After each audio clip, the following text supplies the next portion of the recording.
High ভাইয়া। কি সুন্দরী কমলা, কি মনে করো এতদিন পর? এটা আমার ট্যাঞ্জারিন ইন্সপায়ার্ড লুক। একটা স্টোরি দিব, কিন্তু কোনো না গানই পাচ্ছি না যেটা লাক্স ফ্রেশ গ্লোর সাথে যায়। আচ্ছা, তুমি একটু সাজেস্ট করো না কোন গানটা দিব।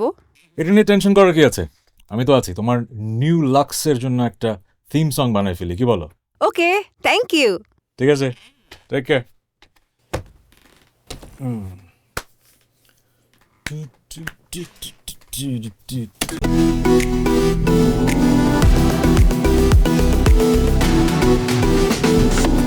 সুন্দরী কমলা, সুন্দরী কমলার রূপের ফ্রেশ গ্লো চাঁদের লান লাগে রে। ভালো কইরা বাজাও গো তো তারা, সুন্দরী কমলা নাচে।